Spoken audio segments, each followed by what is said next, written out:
I actually studied Islam classes while I was at Columbia University, even though I'm a physician, because I wanted to know what it says in the Quran that made my family have to escape Iran under gunfire by border police. And at least this person is being honest. You know, it's kind of refreshing because if you want to be a Muslim that follows exactly what it says in the Quran, this is what you would say. It's very honest. I agree that we need more moderate Muslims that say maybe we don't need to take the Quran literally, but I've read the Quran. I know what it says to do to Jews in the Quran, and no one can deny it to me because I studied it. Yeah. So at least this person is being honest, but Sharia law is not compatible with the West and the freedoms that we enjoy here. Women are worth half as much. Women need their husband's permission to travel outside the country or go anywhere. Women can be stoned. This is why my family, thank God, got me out of Iran, because with my honesty and my mouth, I would not have done well under this regime over there. All right, folks. There's a narrative that's being pushed here in the West right now that Islam is just another religion, just another belief system. But when you actually read the Quran and study Sharia law, you realize something.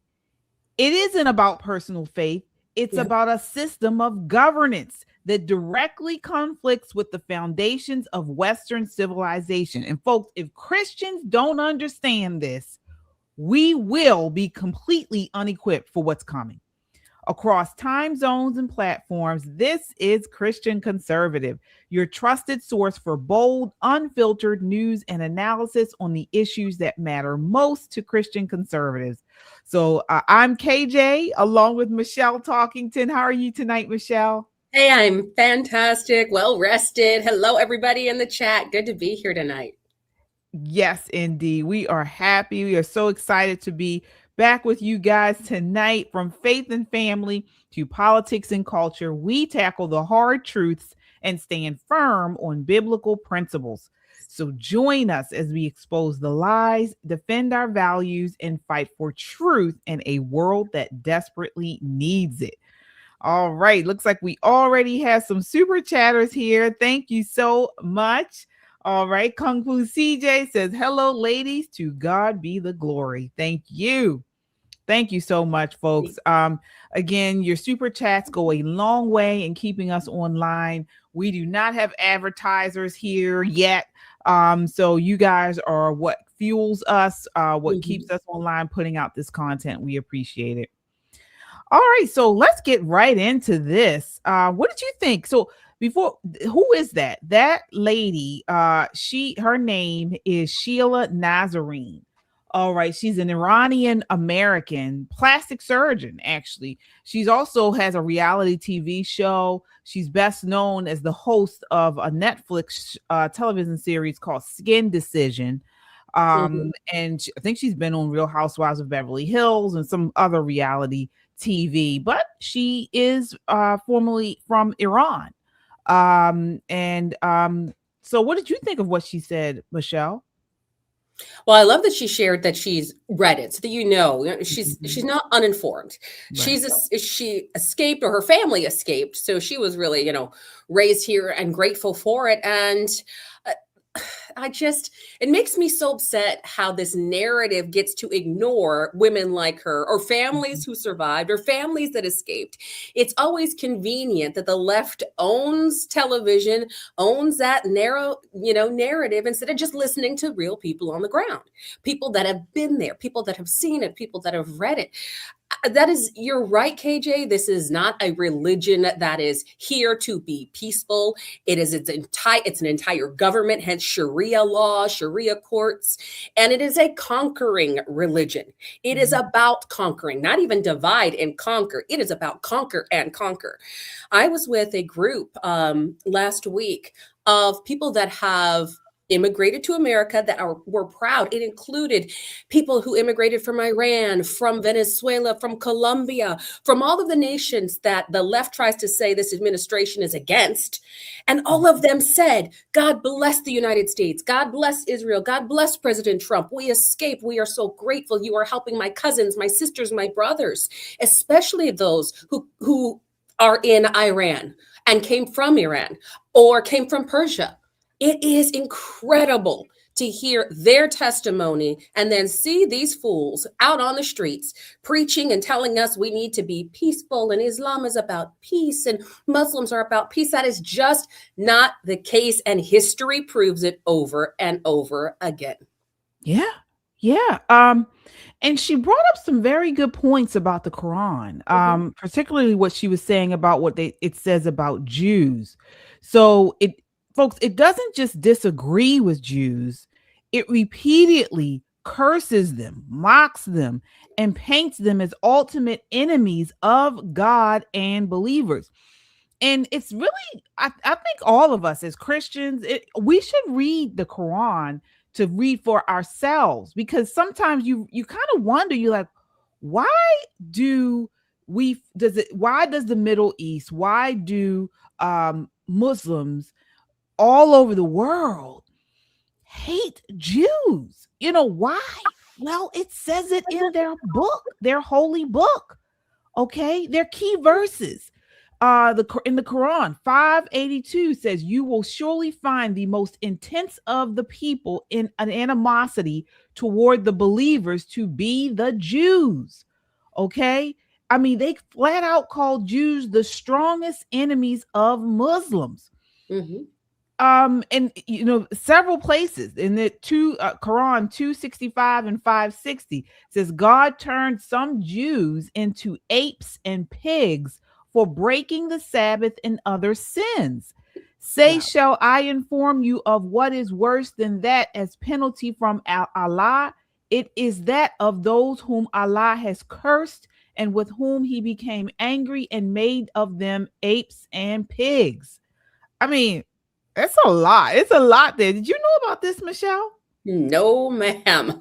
That's the first time I've heard of it. Again, for myself, I haven't read the Quran in its entirety. Right. There are several books that I haven't read in their entirety. Not that I don't have them on my shelves or that I haven't researched them, but not in its entirety. So that's incredible. And again, those are those things that are easy to gloss over, to pass over. So I'm glad that you're sharing it. And actually, I'm just glad over and over, especially for people that are out of Islamic either nations or who were former Muslims, and they are sharing what they know to be true. They're sharing just like you. Yeah. And I'm wondering if anything is like this in the Torah. Because that's the Jewish book, correct? The Torah. Now, I know I've read of course, the Old Testament, but I don't believe there's anything like this in the Torah. But I mean, folks, again, read for yourself. There are commands in the Quran, not just name calling, but they give clear marching orders in the Quran 551. Oh, you who have believed, do not take the Jews and the Christians as allies. They are, in fact, allies of one another. And whoever is an ally to them among you, then indeed he is one of them. Okay? Also, Quran 9:29, fight those who do not believe in Allah or in the last day, and who do not consider unlawful what Allah and his messenger have made unlawful, and who do not adopt the religion of truth from those who were given the scripture. Fight until they give the jizya willingly while they are humble. I think jizya is some type of protection tax. So, wow. So I want to call out one of the comments here, and they were asking about, the Torah, the Talmud. Of course, okay. We know that there is no reference for Muslims in either of those books because it didn't exist. Islam came far after It came after Christianity. It came after the Jewish people. But what KJ was pointing out, we don't hear about God in our Bible turning people into some other creature. Right. because he's upset with them. We hear about God and his vengeance and him being upset. We hear about him scattering people, right? We know the Tower of Babel and he scatters the people. We know that he's come and he's wiped out entire nations. We know that he's declared war and said, take out every man, woman, and child and animal. We know that God has said that, but never have we heard of God turning and cursing someone, human beings, and turning them into an animal. Turning them into it. So that's what we were referencing. And yeah, this religion came after Christianity. It came after Christ. And so when you just now were talking about them saying, you know, watch out for those who don't believe in the truth, there is only one truth. The truth is the truth of Jesus Christ. He is the way. He is the truth. He is the life. It is Jesus. Yeah, absolutely. So then we look at, you know, when we're talking, because this is important, not just for us as Christians, but us as Americans. Okay. We got to bring this back to that, because then you can see why we continue to say that Sharia law and is not compatible with Western civilization. This is why we say this. And here's this young lady again, Dr. Nazarian, and she talks about that as well. Take a look here. This is, let me see what clip this is. This is clip 5. All right, here we go. There is no good faith negotiations with this regime. This regime has shown for 47 years that they use negotiations as a stall tactic, as a delay tactic, and a tool in their armamentarium to do whatever it is that they want in secret. They're unfortunately, and I hate to say it, I hate war, I hate death, I hate killing. I'm a physician. But with this regime, they understand no other language but force, and they are willing to sacrifice their most vulnerable. They told the children to go stand in front of the targets that Trump claimed he was going to bomb tonight.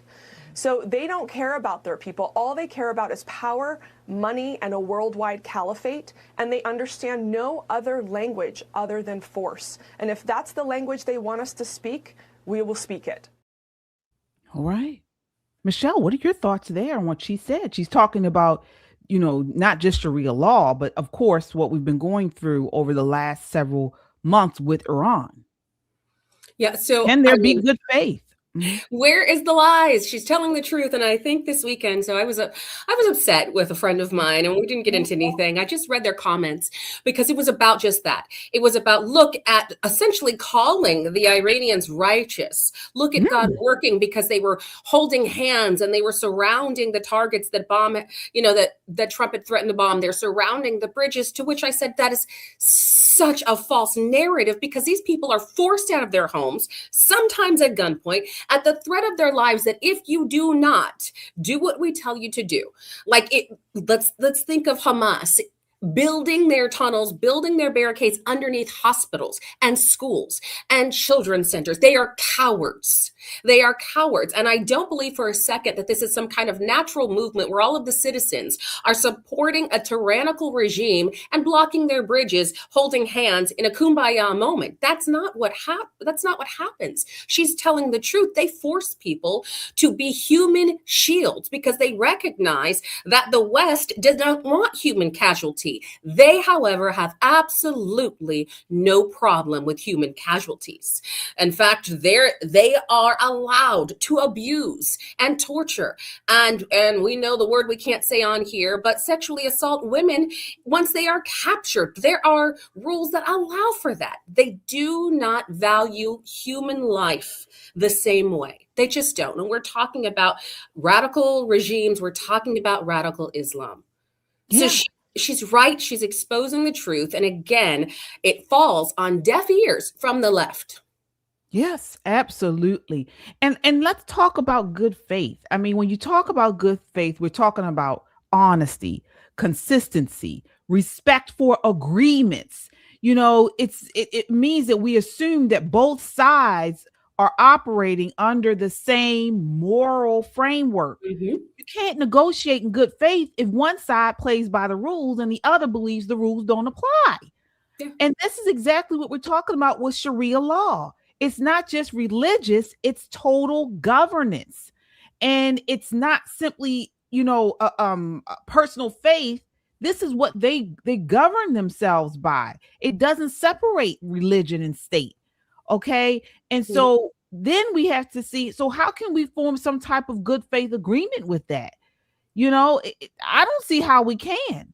I really don't. And this is something that I've kind of been thinking about over the last couple of days. I mean, folks, we've been dealing with this tyrannical, evil regime since before I was born. I mean, every time we have some type of conflict with the Middle East, then we argue over the Strait of Hormuz, and it goes back and forth, back and forth. You bomb a little here, you bomb a little there, and it continues over and over again and again. This regime is built on religious authority and enforcement of Islamic law. Okay. I don't understand how we're going to come to an agreement. I don't understand how we're going to come to a compromise. I don't understand how we're going to negotiate with these people. I really don't. We neither need to create a path to where we do not depend on these people, where we don't need to use their routes, or honestly, I think they need to be dissolved. KJ says they're gonna get got. Yeah, those are the two options I see here, because we can't keep going on and on with this. What are your thoughts there? I think that people have consistently underestimated President Trump. Right. And it's clear that they haven't read The Art of the Deal. He knows what he's doing going in. He has a very smart team. This has nothing to do with Israel. I'll say apart from Israel, if they were not even involved, Trump would still be the man making the decisions, pulling the strings. We are the ones with the money. We are the ones with the capability to do what we're doing right now. So I think what he allowed is he showed that he can strong arm. He showed that he will bomb. He showed that he will destroy a bridge, and he's not going to wait for a weekday at 4:00 when they're expecting it. What have we seen that's different in the several instances that President Trump has gone in? He's what they called kidnapping. Well, and he went into Venezuela. He didn't have to wait for a weekday. We think there's some kind of 9 to 5 because our news cycles are 9 to 5, or our news cycles are 9 to 8 o'clock. President Trump said Saturday morning. Sunday sounds good. I don't care when. He's going to go in there, and there is a peace through strength, or strength through strength. He is being strong. He's saying you're going to have an opportunity to negotiate because trust and believe, we know the Iranian regime to be liars. They built their entire empire on lies and threats. And they'll continue to do it. So no, I don't trust them. I don't trust that when they say they're going to negotiate in peace, that it's going to happen. Absolutely not, KJ. I think we would be fools to believe that. But I think that this administration, like we saw with the rescue, they're not playing around. They're going to give you a week. They're going to give you a couple days. And then they've got not tricks up their sleeves. They've got strategies up their sleeves, strategy after strategy. And I think Iran is going to have, we'll give them a week. We'll give them 2 weeks. We'll see what happens. But I actually have enough faith in the common sense leadership and the strong leadership to say, we are not messing around. No, they do not want casualties, but casualties, Iran wiped out 40,000 protesters in the streets. They hung teenage boys just 2.5 weeks ago. Are we going to pretend that didn't just happen? Are we going to pretend they're not beheading people and locking them up right now as we speak and forcing them out to protect the bridges as human shields? It's outrageous. You cannot negotiate with crazy. You are right. This is an ideology. This is not just a religion. This is an extreme religion, and this is an ideology and governance, and they believe that Allah is on their side. They believe that God is making sure that they win. And you're right, KJ, this has been going on since we were alive. And the reality is it happened because a bunch of Marxists and socialists and a lot of women were cheering it in and voting it in and voted for a leader that they've been fighting against in their own country of Iran for over 40 years. Take heed, ladies and gentlemen, take heed. Do not let that come here. We have to push back. I 100% agree. Folks, sound off in the chat and let us know what you think. Again, let's take because I always like to break things down to like the lowest level, the basic level. And so I look at things, for instance, like in the movies, you see when we watch movies and you see like these scenes where the protagonist, ends up in some type of situation where they may be framed for something that they didn't do, and they wind up going to jail, or they wind up going to an area that's very combative to them. And these people are generally nice, morally sound people. Well, what do they do when they go in? They're generally met with some type of opposition. This person is immoral, they're evil, and the main character generally has to go in and do something that's outrageous. They have to show strength. And I think this is what President Trump has been doing, whether it's via Twitter, X, I should say, Truth Social, or just, the outrageous statements he's made when he's been dealing with Iran. He's been showing strength. He's been showing that he's just as ruthless as they are. Now, is he really ruthless? I don't think so. But he, knows that when you're dealing with these type of people, they do not take kindly to, or they do not understand, just casual civil conversation. They understand violence. Yeah. Okay. And so that's why he was speaking to them in the way he was. At least that's what I think. I mean, what are your thoughts there? Because he's been getting a lot of flack for the comments he's made over the last couple of days regarding Iran prior to the ceasefire. So I read a lot of the comments, to which I said, oh, okay. All right. You know what? That's why he was never a politician. This is a businessman, and a boss businessman, and a businessman that's written and sold millions of books that everybody followed, that these world leaders knew who he was before he ever ran in politics. They wanted to be around him, or they wanted to make deals with him, and they respected him. And what Trump is predictably unpredictable. We don't get to dictate what he says. Hey, guess what? We're in the United States of America, where our First Amendment rights apply to the president. And I know you want him to sound flowery and diplomatic. Well, you know what? His diplomacy is through his strength. His diplomacy is when he says, when America says do something, we expect you to do it, or we will remove our troops. If you want America to intervene, then we're going to expect something back. But what you are going to do is respect us. And this is the old South Park Cartman, respect my authority. That is what President Trump is doing. And he's doing it on a world stage. He's not giving them millions of dollars like Joe Biden did.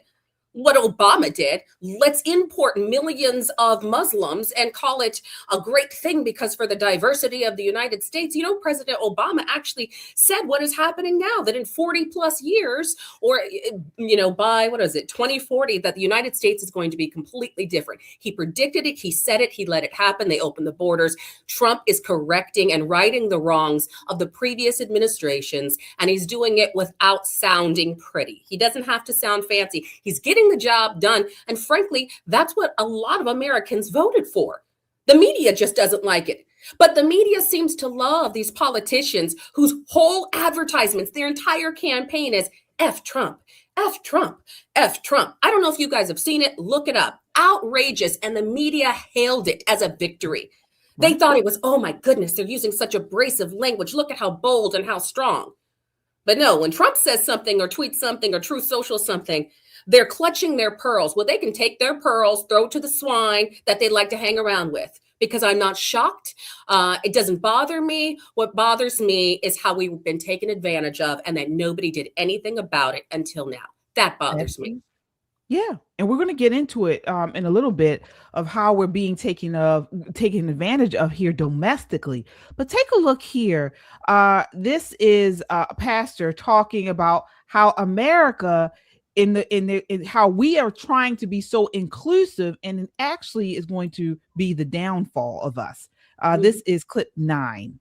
There is a radical ideology that is hostile towards Christianity, that is incompatible with Western fundamentals, that has swept through the East, that has swept through the continent of Africa, and has taken over all of Europe. It has entered our shores. And if we don't have an awakening in this hour, your children are going to suffer, and so am ours. I believe you're speaking about Islam. Of course. Rise of Islam, radical Islam. They're very vocal on social media about their desire to take over America. And I think that it is a false sense of inclusion is why we think that we shouldn't say nothing. Right. Or do nothing. Right. It is this same weakness to take a stand for Christ that saw the influence of Christianity wane in the East. Yeah. I think a lot of people in our country think that, Christianity is a Western religion. It is not. It's an Eastern religion. Yes, sir. And yet in the place where Christianity was born has been completely taken over by Islam. Right. And so when I just thinking about the people that we're putting in office, when I think about certain cities that's being taken over by that ideology, when I'm seeing a tolerance for that ideology creeping into America, and somebody will listen to this right now and say, you and I are closed-minded, that we are bigots, that we are not loving towards people outside the faith, and that is not true. I love all men, but I know we have an enemy that is working through men. And that if we don't wake up right now, sound the alarm, your children and mine are not going to recognize the United States we're living in right now. We're in trouble, fine. Wow. All right. That, folks, was pastor of the 2819 church, Philip Anthony Mitchell, Pastor Philip Anthony Mitchell, powerful man of God. What are your thoughts on what he said there, Michelle? Man, it's so refreshing. I loved what he said. And again, it bothers people politically, but at this point, our nation is going to fall if we don't stand up, both in politics, because he mentioned seeing the leadership, seeing those who are elected city by city, town by town, state by state, and then at churches that are standing by and thinking we have to be inclusive. And I've been to several churches who they love their Muslim, brothers and sisters, and their Jewish brothers and sisters, and you list all of their brothers and sisters. They're LGBT, whatever, brothers and sisters. You can call them brothers and sisters if you want to, but there's some brothers and sisters I'm not going to leave in my house unattended because I know they're going to rob me blind. I've literally had a sibling steal stuff from me when they were teenagers. So no, I'm not going to let them in my house unattended. I'm going to pray for them. If they are your brothers and sisters, it's for you to pray and to pray for their conversion, that they accept Christ, but not that they come in and rob and desolate and burn. Here's the problem. And I heard this, I don't know who said it, so it's not my quote, but they were talking about history and how history is not there for you to like. We're creating history right now. It's not for us to like, it's for us to learn from. You don't have to like history, but you are supposed to learn from it. And the last time I checked, it's been over 900 years since the Christians and the Jewish people who didn't like each other, I say on a grand scheme of things. Let's go back to the Crusades. Christians who fought with Christians, they weren't slaughtering each other, right? But here and now, Islamic extremist Muslims who don't like Christians are going out and slaughtering them. Islamics who don't like Jews will slaughter them to this day, to this minute, right now, this second. That is what is happening. And you want me to welcome this religion and welcome those with the ideology that are shouting, even in our own streets, death to America, to say, oh, you're my brother and my sister, and I'm going to help elect you to office because what? You're the first Muslim to run for this office. This is so exciting. Let me tell you what, Virginia is a tale where this is failing. And somebody came in and they were elected to office. They are been here all of less than 10 years, and they're already putting bans introduced into legislation on our weapons and on our First Amendment. This is what happens when you import ideology that conflicts with Western views, with our Constitution, and it is okay to fight back. It is not Islamophobia. It is a real fear of losing my nation. I'm not afraid of a Muslim. They can believe in what they want. At the end of the day, they meet Jesus or Satan. And the way that they talk, they want to meet Satan, Allah, all of that. That's fine. I'm not afraid of that. But I am fighting and afraid that we will lose our nation. That's a real fear. And I have every right, as of right now, to say that. So good on that pastor. I'm grateful that he's speaking out. I'm grateful that he's saying things that a lot of other pastors are cowering. They are backing away. And a lot of times they're doing it in churches of color because, most Muslims are black and brown. I don't give a dang what color your Muslim skin is. I do not agree with the Nation of Islam. I am not going to. You are not going to make me because, like I said, this is not the Crusades, but the Crusades are real history, and we sure better wake up and learn from it. That is a nation that enters and conquers and destroys. And the best part that I think he said is that we need to recognize Christianity was an Eastern religion. Say it again for the ones in the back of the pews who didn't hear. It was an Eastern religion brought here and spread throughout the world, as is our job to spread the gospel. Absolutely. Absolutely. We have some super chatters here. Kung Fu CJ again says Judges 10:6. Jephthah is who Trump reminds me of. All right. Thank you so much, Kung Fu CJ. Yeah, I agree. You know, folks, we have mentioned many times on this show that we are in a season of deception. Mm-hmm. Deception, folks. And there are all kinds, the enemy is out here and he is really trying to deceive us. He is trying to deceive us. He's trying to rob us of our salvation, of the truth. And very tricky. And one of the big things that I am starting to see a lot of is how they're trying to fuse together the religions. Okay. Mm-hmm. And this is what we're sort of seeing. And I love what Pastor Anthony Michael mentioned. Did I say his name right? I always get mixed up with people who have 3 first names. Yes. But the way he talked, what he said is very true. But there is a growing movement. It's actually called Chrislam. And what it is an attempt to merge Christianity with Islam into one unified belief system. All right. Now, this is sort of like goes back to what he mentioned about this inclusivity. You know, this Islam, it sounds inclusive, it sounds peaceful. Then they try to trick you by saying that Islam has a lot of core beliefs of Christianity, and they try to blur the two religions, the two faiths. Okay, but guess what? There's a big issue with that. Jesus is the issue. Okay, there are some similarities, okay, between Islam and Christianity, but there's big differences. Okay, we know Christianity. Jesus is God in the flesh. He died for our sins. He rose again. He is the only way to God.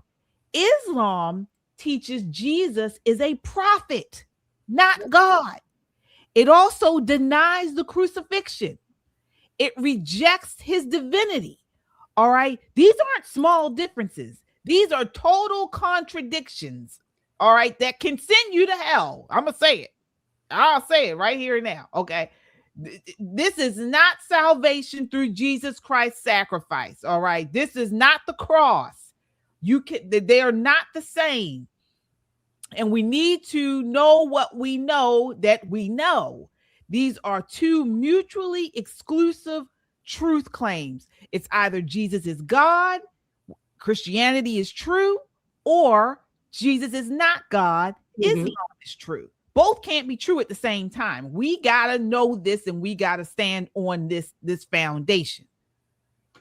KJ, I love, can you imagine? And Chrislam has been around a very, like I said, let's go back to the Crusades. It's been around a very long time. People started blurring the lines in an effort to make peace or an effort to survive. Right. So imagine when these Muslim nations are taking over, when Islam is taking over and conquering nation by nation in the Middle East during, we're talking about 1100, we're talking about 1200.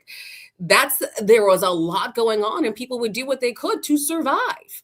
And so this blending again is going to be something that we know is going to happen. I love that. LJ, thank you. That coexist nonsense. Everybody, bring everybody together. You see it on the bumper stickers, but that's part of the one world order. This is this new world order, this one religion that's going to rule them all. This is the, Lord of the Rings. This is Saruman. This is where we're going. It is demonic. It is evil. It is not going to win ultimately, and people are going to lose their lives. So which side are you going to be on? Are you going to be like Pastor Anthony Mitchell? you going to be on the one that speaks the truth? And I say that because you're right. It's not compatible. Can you imagine going to your church, whatever church you go to right now? My church, interdenominational, non-denominational, I don't care if you're Catholic or Baptist or whatever church you go to. Can you imagine a pastor or preacher from the pulpit saying, now that you've accepted Jesus Christ, men, I want you to know that when you die and you make it to heaven, you are going to get 100 virgins. Right? Can you imagine if we go ahead and read what tell them the truth? If that's the truth, then go ahead and preach it from your pulpits and tell them what the reward is for all of these men who make it to heaven according to the Quran. Tell them what the women are going to get according to the Quran. No, because we know that is a lie. So then why are we compromising now and allowing these lies to continue so we can get along? So we can get along politically, so we can get along and say, oh no, they're not even making a good effort or a good attempt to convert. These Christians, these weak Christians right now, call it what it is, weak Christianity is not trying to convert. You're trying to stay comfortable. You're trying to stay comfortable with your 501c3s, comfortable with your money, comfortable with your congregation, but you aren't comfortable telling the truth. You're not comfortable spreading the good news of the gospel and calling a spade and saying that Islam, saying that the Muslim religion is not the way and the truth and the life. You're so afraid that you're not telling the truth. It bothers me to know. And that is why, again, I go back to Pastor Anthony Mitchell and other pastors that are finally waking up. He's not shouting like I am. He's not getting angry. He's simply telling the truth and saying it's time to wake up. We can't continue to be comfortable and, like I said, allow somebody in to rob you blind, to slaughter your people. That's unacceptable. It never ends well, and history is proof. Right. All right, folks, you guys got the chat on fire tonight. We love it. Thank you guys so much for watching with us. Special shout out to our moderators, S-Files, Allie, Kung Fu CJ. Thank you all so much for your help. We couldn't do this without you. And also to the chat. Thanks again for your chats. We got more to come tonight. So let's change gears a little bit and talk about these corrupt judges, folks. And this is here in America. But guess who's calling some of this out? El Salvador President Nayib Bukele just called on America to impeach these corrupt judges. All right, take a look here. This is clip 6. What about the human right of a woman not to be raped? I mean, what about the human right of kids to play or to be free or to go to the park? And what about the human right to live, or the human right to walk in the street, right? But no, they were worried about the human rights of the killers. Yeah, he's telling the truth, and he specifically, well, I don't know if he was talking about this, but this is tied in to the tragic news of Irana Zarutska. Okay. So folks, we've talked about this before here. Irana Zarutska, 23-year-old, fled the horrors of the war in Ukraine and sought safety here in America. But instead, on August 22nd of last year, she was brutally stabbed in the throat from behind while riding a public light rail in Charlotte, North Carolina.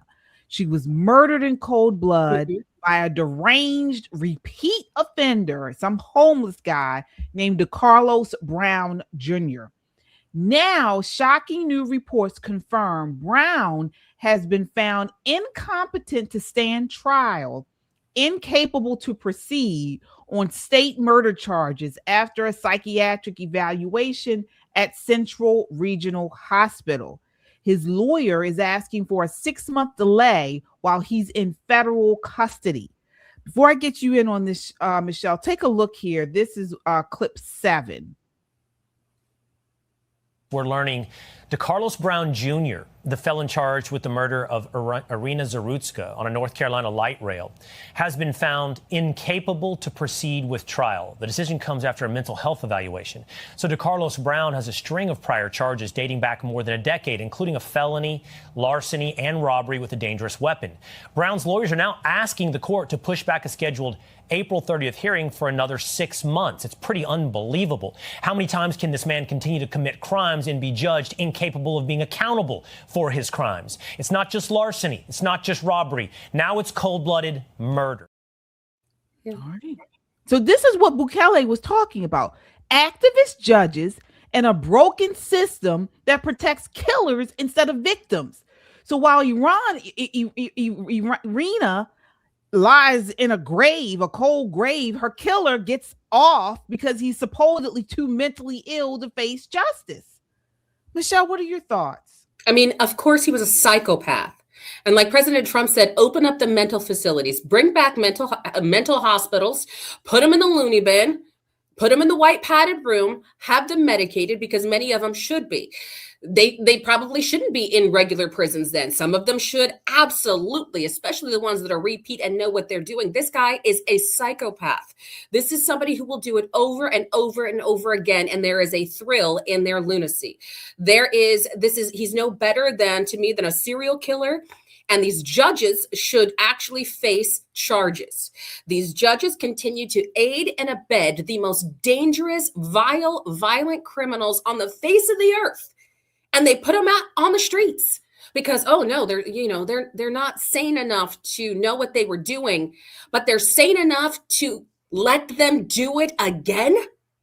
We're going to put them back on the streets. And even to these defenders, I mean, I have a hard time. I know that public defenders are necessary. I know that they're a necessary evil, and a lot of times they are arguing and they are defending people that are innocent. I'll give them that. But for some of them that know that they are defending the worst of the worst criminals like this, I would have loved to see them personally take this man to their homes and set him up in a little room in the back.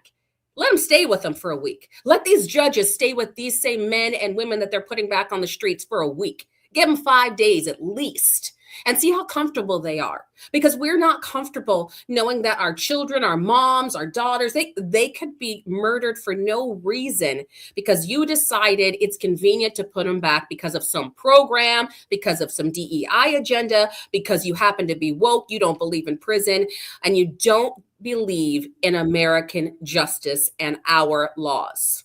It's sick, it's sad, and it's upsetting. Yeah, it really is. I mean, to me, it's like, well, let me ask you this. Do you believe that evil can be fixed? Because we hear a lot about, everybody talks about evil. Can evil be fixed? I don't think evil can be fixed. I think evil can be cast out. I think evil can be, we have the opportunity, we as Christians, you can cast out evil. A person who is doing evil, they can ask forgiveness. They can seek Christ. They can be forgiven and justice will come to them. They will make it to the pearly gates. They will see Christ if they have actually repented and asked forgiveness. But that's not for me to decide here on this earth. On this earth, I live in the United States of America, and we put forth laws to ensure that criminals don't continue to repeat and disobey without consequence. There are consequences that have to happen here on earth, whether or not the person is evil. Again, yeah, you can cast out evil, but there are some people that I truly believe are beyond repair because they don't want to be repaired. Just like the homelessness problem that we see, there are people in California that we've seen these failed programs over and over because they don't want to stay in your free housing. They want to continue to do what they're doing, despite what we think is best for them. These criminals like this they don't want to be fixed. They don't want to get rid of evil. They live in it. They love it. They thrive in it. Evil is who they are. It's what they do. In fact, there's people whose whole religion's like a church of Satan who believes there is no right and wrong. They get to do what they want to do. So Yeah, tough, interesting question, but I believe it can be cast out. I believe it can be stopped, but I believe it's our duty to stop it, to protect the innocent and to protect the right and righteousness. Yeah, I agree. Because it is a tough question. You know, everyone agrees evil is real, but the harder question is, should evil be destroyed? Because how we answer that reveals how we understand justice and God. I mean, basically, if you have something that's broken, you try to fix it the best way you can. But if something is broken beyond repair, then generally we destroy it. We throw it away. I just went through this the other day. I had what was I? I had it was like a glass, a cup that had broken, one of my favorite cups, and I tried every way I could to fix it. And my husband's looking, and he was like, "What are you doing?" I was like, "I'm trying to fix this," and he was like, "It can't be fixed. It can't be fixed." So I threw it away. Well, if we have people like this, repeat offenders, people that are, this guy, he's medically unwell.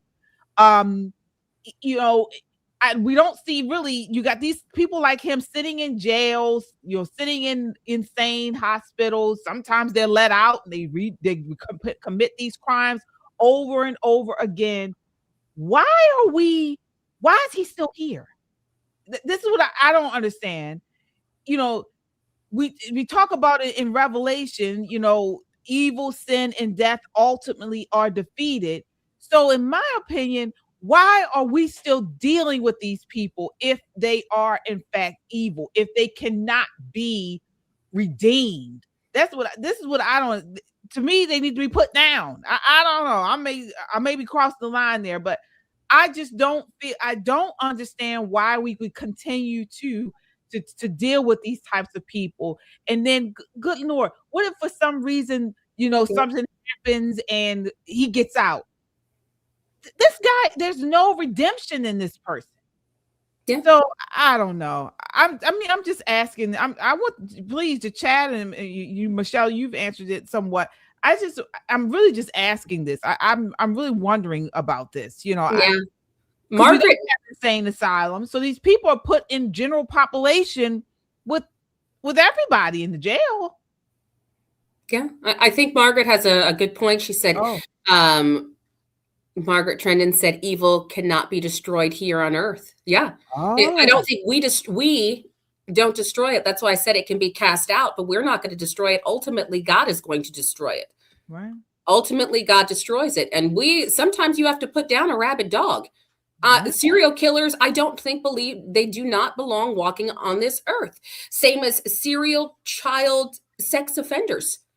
Put them down. I do not believe they deserve to be walking on this earth. And when we have judges that let them out and go merrily on their way, I think what's going to end up happening, I'm sorry to say, is there's going to be a lot more vigilante justice.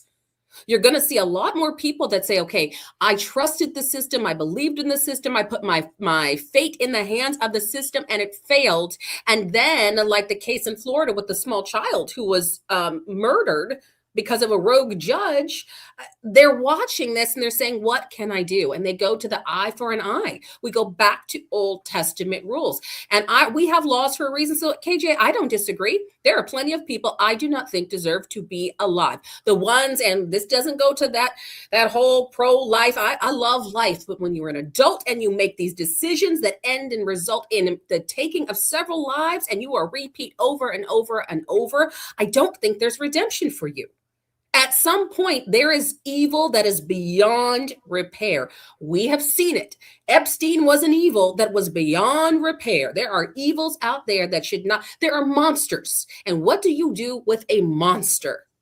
Monsters need to be destroyed, in my opinion. Whatever destruction looks like to you, so be it. Whatever your laws provide, so be it. But here in the United States, there's capital punishment. And you brought up a good point, because this is where we're coming at a crossroads.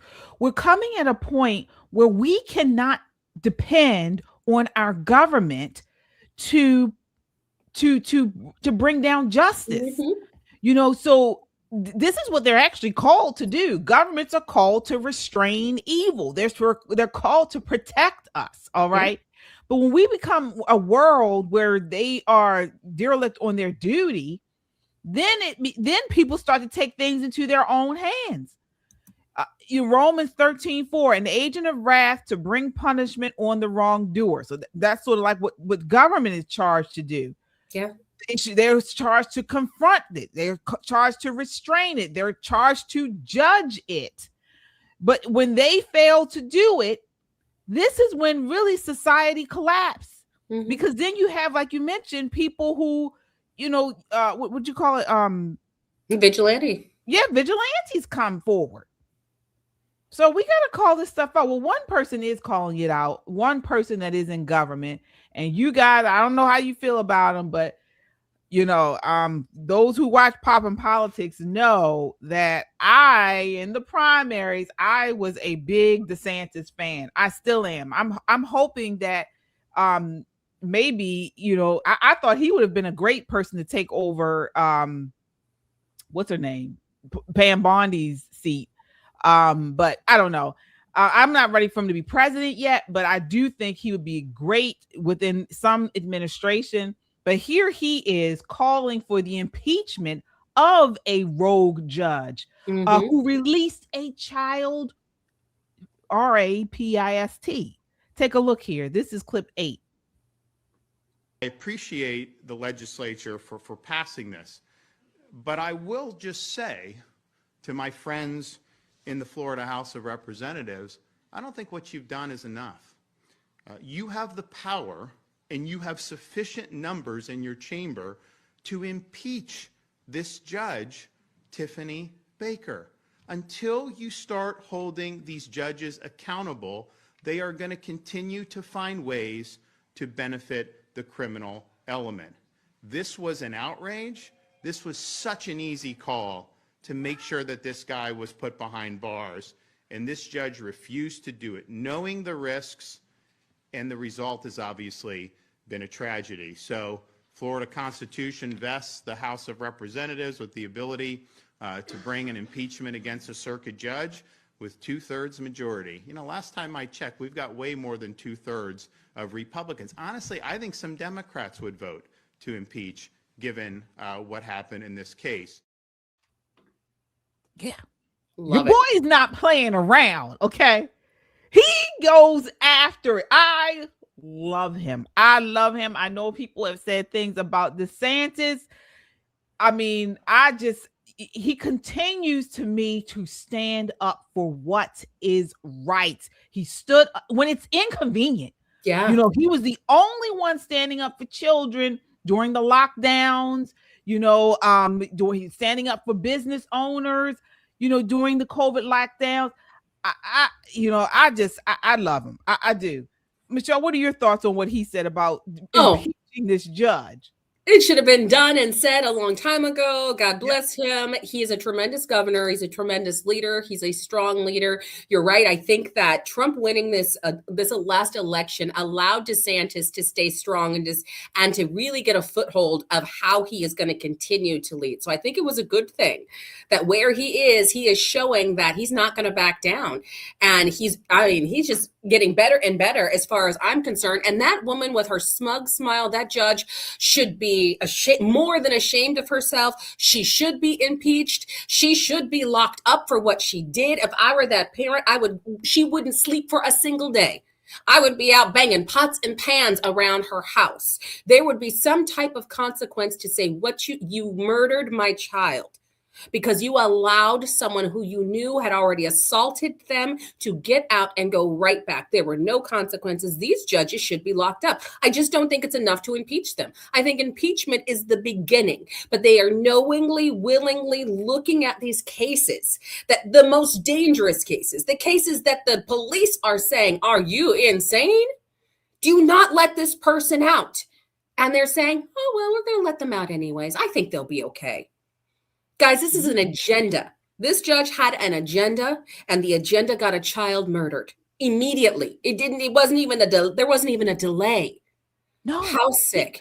I mean, you guys, you know this case, right? So a convicted child sex offender Mhm. already found guilty of trying to meet a minor for sex gets released on bond by this judge.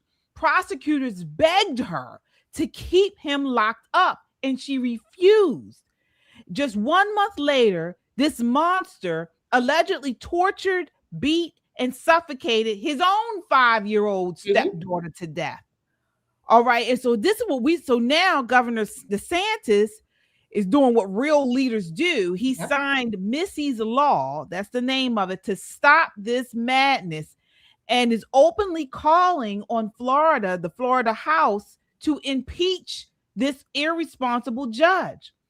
Her name is Tiffany Baker Carper in Leon County. She's a Leon County judge. This is what we're talking about here. Yeah. I mean, the problem with this and just impeachment is that these judges, especially woke judges, they're going to hop over to California and get another job and do it all over again. That is why I say the consequences need to be jail time. These judges know the law.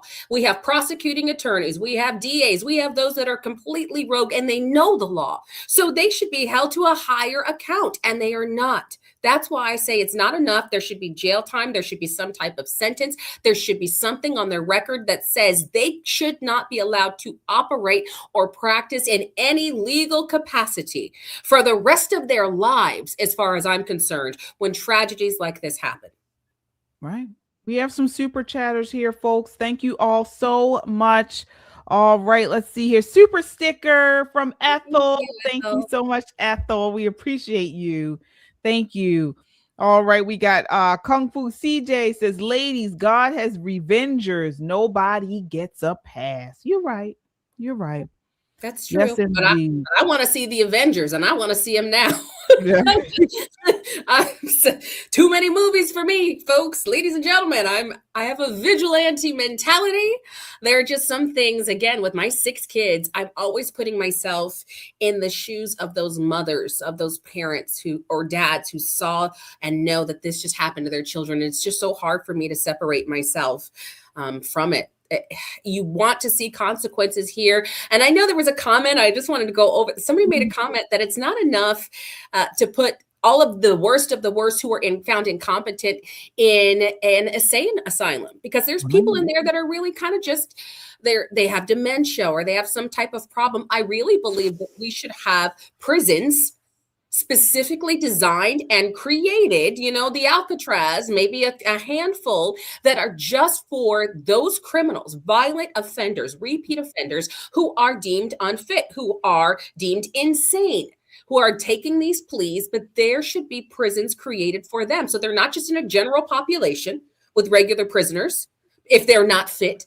And they shouldn't just be with people in a mental institution who have harmed no one, but are a threat to themselves. So maybe they're because they're a threat to themselves. So it's time for Congress, time for state by state or for at the federal level to act and create institutions specifically for those criminals. Right. That's what the insane asylums were for. It wasn't just for people who had mental issues. They were people who were mentally violent. They were have mental issues, and they were violent.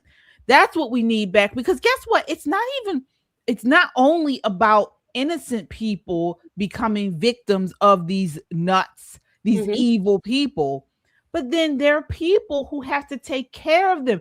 There are people, maybe family members, maybe friends, who are trying their hardest to contain these people, but they don't have the means, they don't have the resources to do it.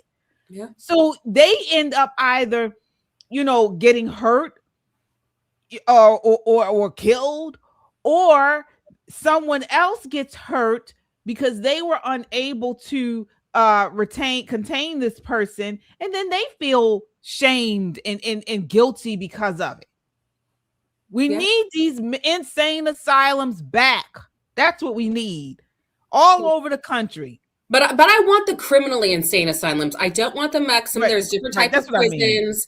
I don't want just the insane asylum, the high security prisons. Yeah, I want it specifically high security for the mentally, criminally insane. Right. That's that combination. Yeah. These are criminals. These are those who go out and commit violent crimes. And I don't care if it's because they aren't on their meds. If they have that capacity, they should be in a very special prison that incorporates the insane asylum and has a very specific target and care. So, of course, we know that the officials that are going to be assigned will have to have different training. It won't just be police officers. It won't just be correctional officers. It'll be a combination of those officers and healthcare professionals, but for those extremely violent people that keep getting out, like that poor woman on the subway over and over. But this judge, back to this judge and that accountability, you can throw them in with the general population for all I care. Right. Send them in for 30 days, 60 days, 90 days, whatever. They can stay their behinds there for a year when a 5-year-old is murdered because of their incompetence. Mm. Well, folks, I mean, we're talking about, awful, tragic situations.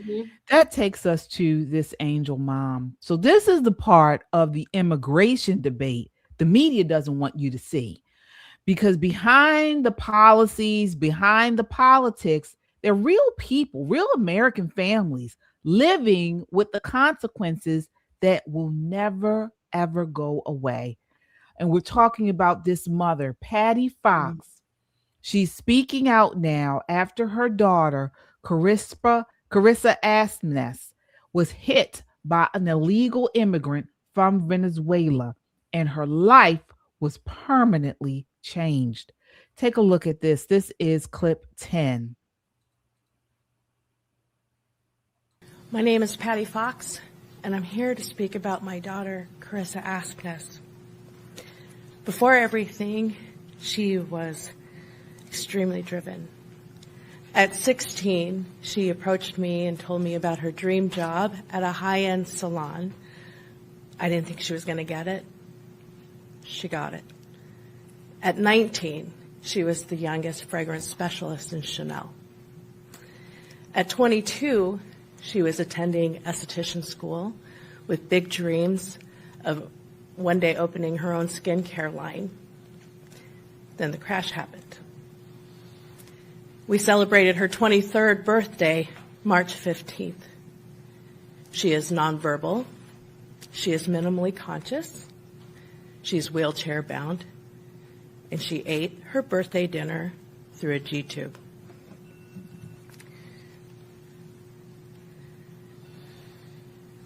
Sorry, my hair isn't the only thing going gray. Every day is bittersweet for us. We experience every emotion imaginable: anger, sadness, grief, joy, pride, gratitude. I miss her voice. I miss her laugh. And we work towards infusing joy into our lives and embracing who she is now. That fight and that fire that has always been a part of my daughter remains in her today, and we can see it. The voice program was very simple to navigate and to use. I was grateful for the service provided, which I would not have known about if not for X. Thank you, Elon Musk. Because the mainstream media is not very open about such resources available to us. Thank you, Denver ERO. We received word the beginning of the month that the person that had hit my daughter and fled the scene has been deported. Thank you for the only justice and closure that my family will ever receive. Thank you, President Trump. Thank you, DHS, and everybody that's here. I am inspired by the other angel families up here. And I pray that there is not another angel family that joins us. Illegal immigration is not a victimless crime. There are repercussions, and my family lives it every day.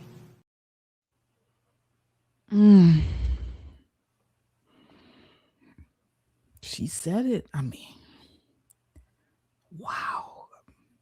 Michelle, what are your thoughts there? Well, I was watching this live today. Wow. There were stories that I couldn't get through. So, I mean, I either had to mute it, I walked away, I turned it eventually because it was too much. There was a lot of crying, there was a lot of anger. It's not a victimless crime. You're right. Illegal immigration is not victimless. When people are coming here intentionally illegal, we're not talking about the children that are being trafficked. We're not talking about, the ones underage don't know what's going on. We're talking about adults who are coming here. And in that case, knowing they have no business driving, don't have a license, are on the roads illegally in a car, somehow they feel entitled. They feel like they're just allowed to do it. That's not victimless. That destroyed that young woman.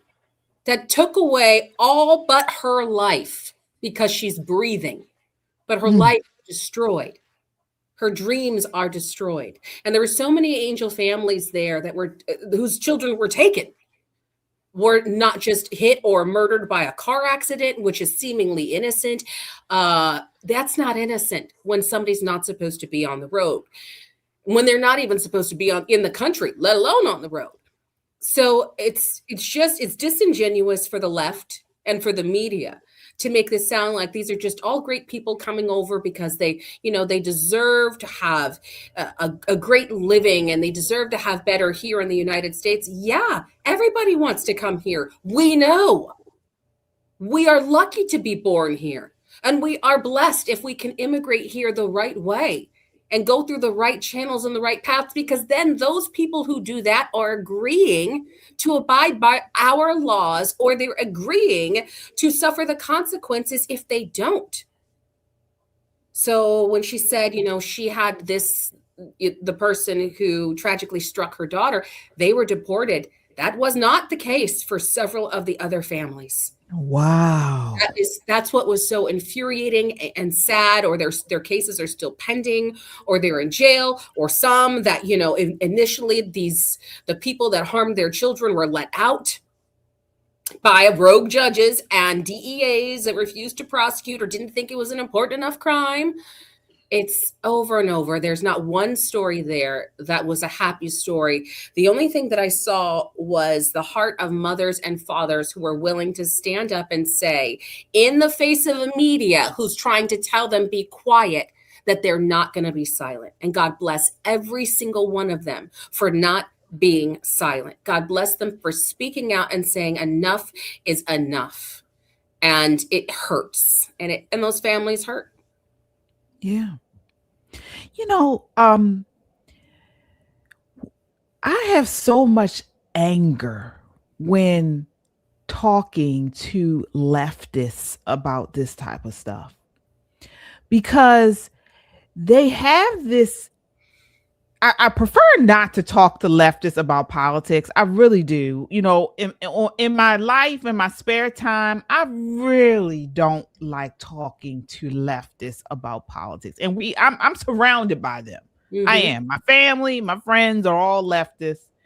And if it feels like literally all they want to talk about is Trump. Leftists talk more about Trump than MAGA do. Okay, it really is. But anyway, but one of the things that gets me so upset talking to them about these things is their air. Like, one, they come off like they know everything, and then secondly, another part is they come off like all the things that we bring up, that illegal immigration, that not enforcing the laws as far as criminal justice and crime and things, they act like, oh, it's nothing. Like, oh, that's not a big deal. they make us feel like we are getting so upset and riled up over small things. We are so heartless and we're so we lack compassion and empathy. And then you watch something like this. Mm-hmm. You heard what she said. This is not a victimless crime. Her daughter is broken forever. And they don't watch this stuff. They don't watch it. They won't play it on the mainstream media like we saw every day talking about Savannah Guthrie's mom. I mean, goodness, I don't want wish ill will on anybody, but oh my goodness. Will they play these angel moms and their stories like we saw Savannah Guthrie's mom every day, 24/7?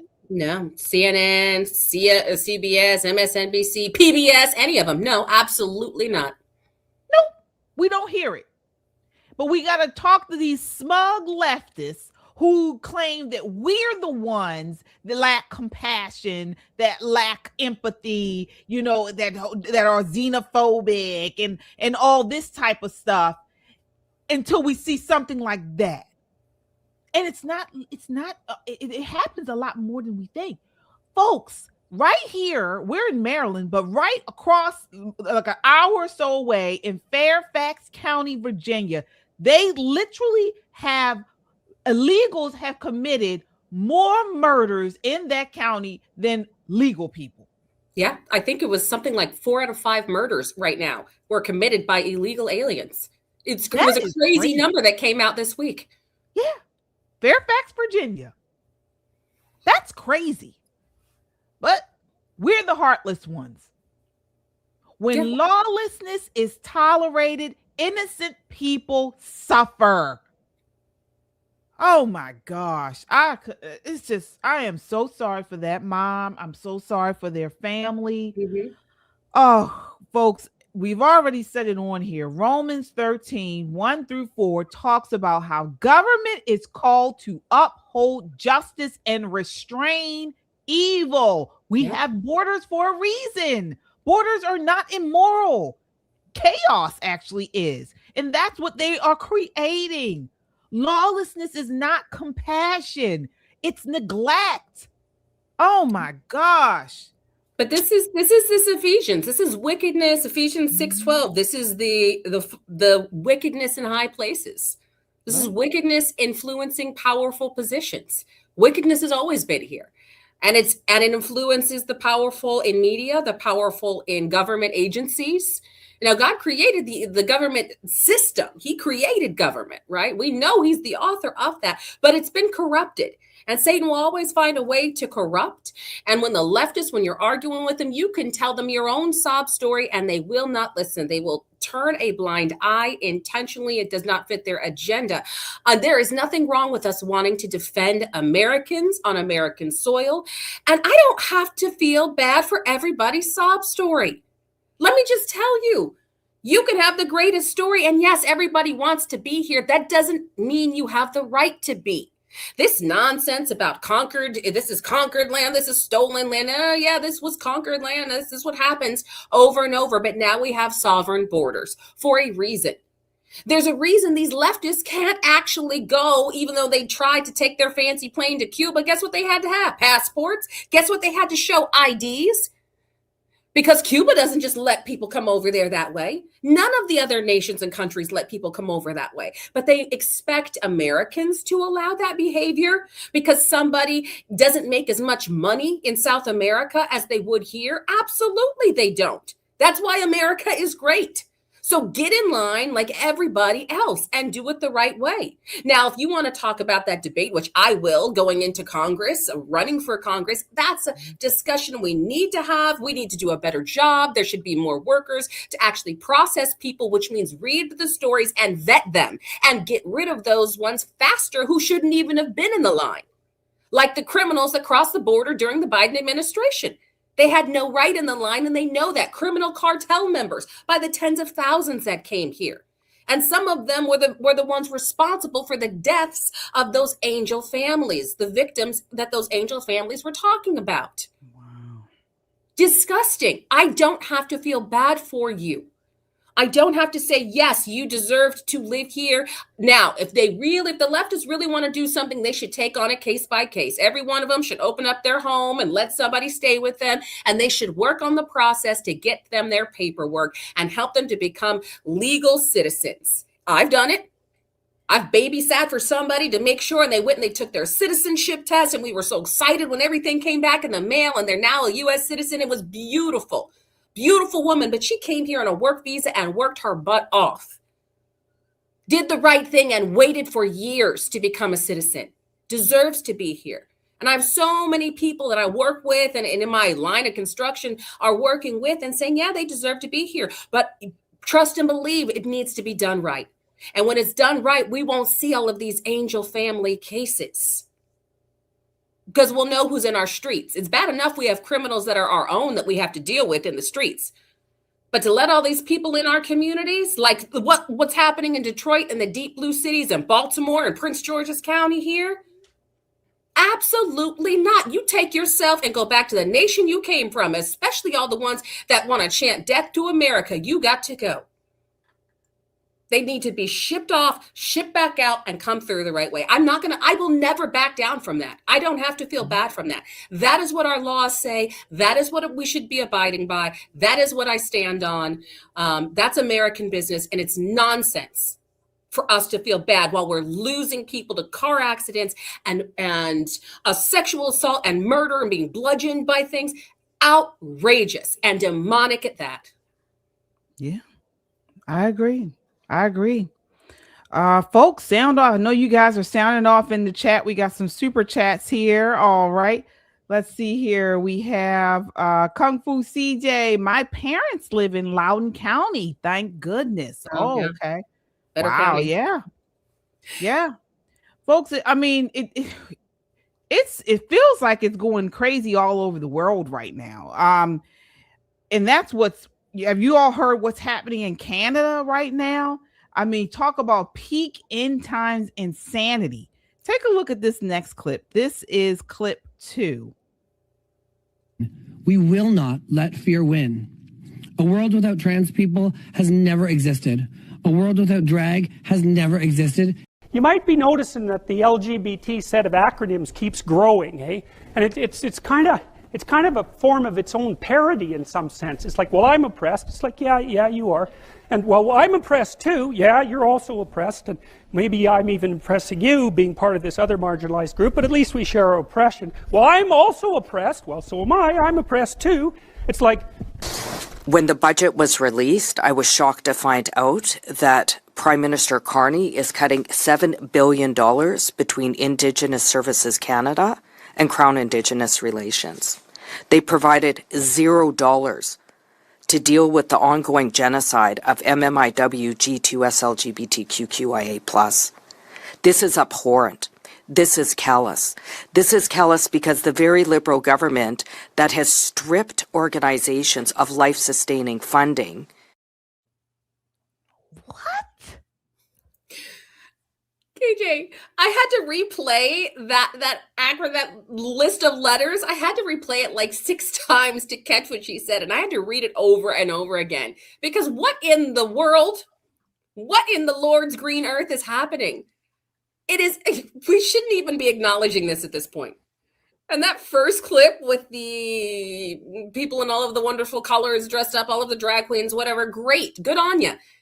You know what? Cross-dressers, all that stuff. You know what? Yeah, sin has been in the earth for a very long time. Since the beginning of time. Since Genesis, sin has been in the earth. That doesn't mean I have to accept it or that it has to be shoved down my throat or that I have to put it in my children's school or that I have to bring it in my church or that I have to bend my will to appease yours. You can be here forever. In fact, we know there were times where, women weren't allowed to be on stage, so men had to play the women. We get that. We learned about Shakespeare. I have a degree in theater performance. Great. But that is Nonsense. Let's stop the madness. Or you know what, Canada, just keep it there and just let the rest of the crazies come join you. How about that?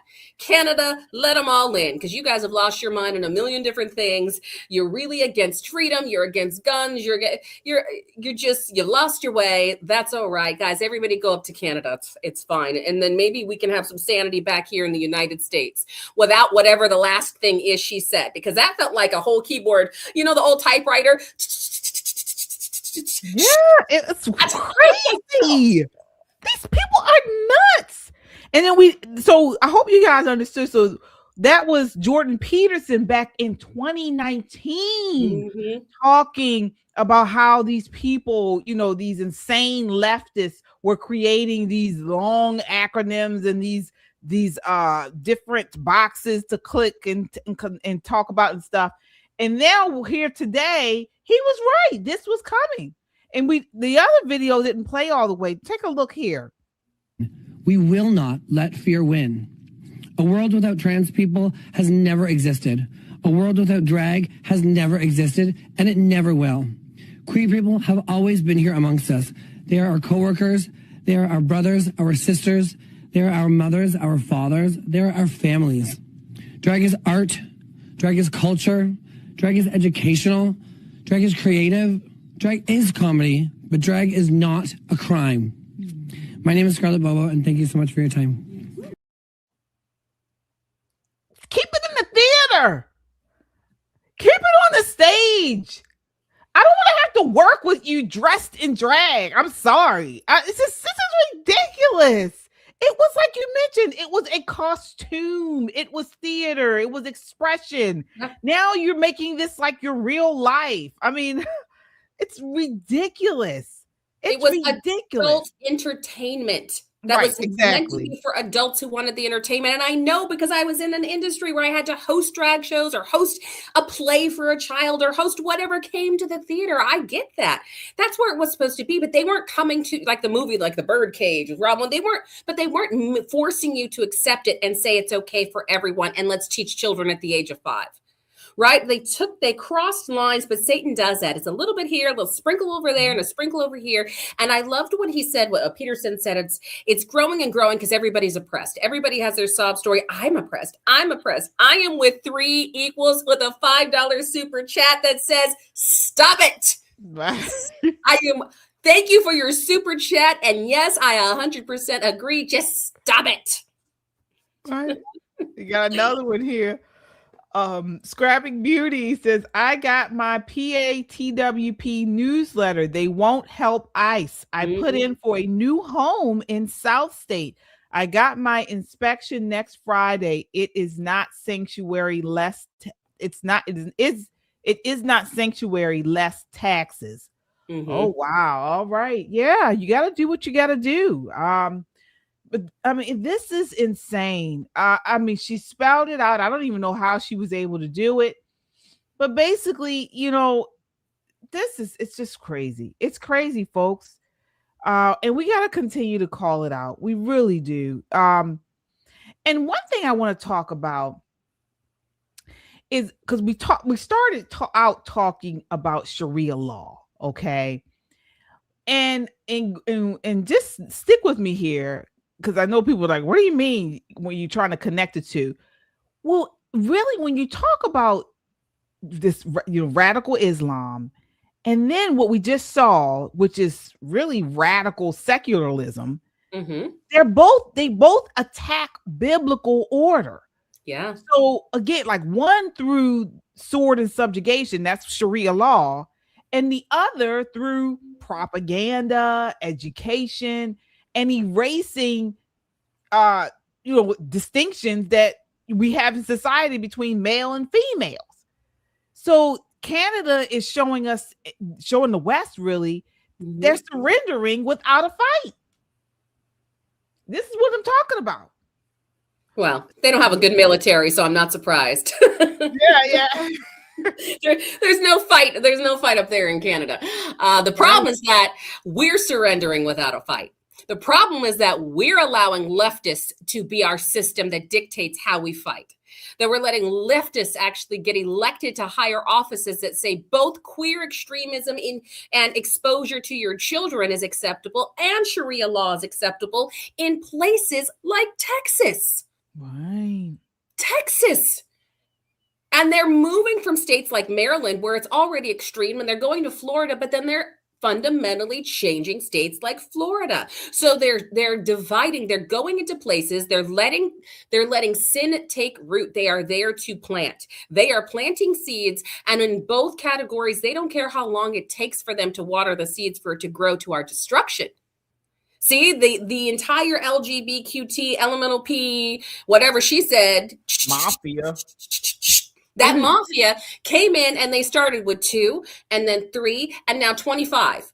And now there's a million genders and everybody's can be whatever they want. And there's no women and there's no men and we're all men and we're all women and at the same time. And it's absolutely outrageous.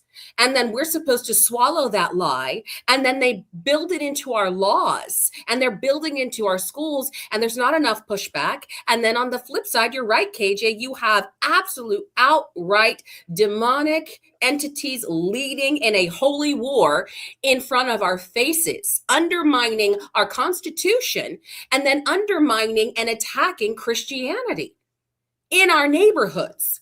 In our communities. They're violating our laws when they buy up all of this land and then they outright, this happens in Texas, this is happening in Michigan and other states. They're building communities operating under a Sharia law and only allowing people that are Muslim to buy the houses or to rent the homes. This is happening right now.